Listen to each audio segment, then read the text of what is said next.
في خبر عاجل: قرارات صارمة من السلطات المغربية ضد جماهير السنغالية والجزائرية بعد أحداث الشغب. السلام عليكم ورحمة الله. أصدرت السلطات المغربية قرارات جديدة على خلفية أحداث الشغب التي شهدها ملعب الأمير مولاي عبد الله بالعاصمة المغربية الرباط خلال نهائي كأس إفريقيا 2025 بين المغرب والسنغال.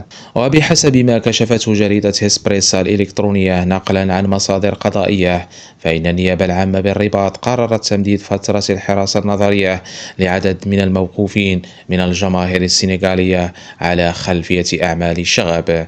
المصادر أكدت أن عدد الموقوفين بلغ 19 شخصا، ومن بينهم مواطن يحمل الجنسية الجزائرية، وكان من المنتظر أن يمثلوا أمام وكيل الملك بالمحكمة الابتدائية بالرباط قبل أن يقرر تمديد الحراسة النظرية إلى غاية يوم الأربعاء. وجاء هذا القرار حسب المصادر نفسها من أجل الاطلاع على الشواهد الطبية الخاصة بالحراس والمنظمين الذين تعرضوا للاعتداء، وتقييم الخسائر المادية الناجمة عن الأعمال التخريبية والفوضى، إضافة إلى انتظار استقرار الحالة الصحية لبعض المصابين.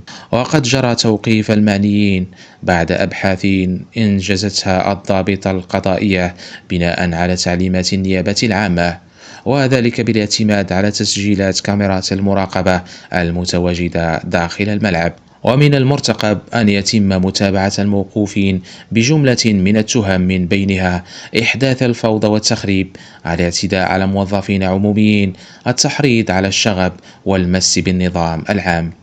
الملف لا يزال قيد المتابعة القضائية في انتظار عرض الموقوفين على أنظار النيابة العامة لاتخاذ القرار المناسب قانونيا.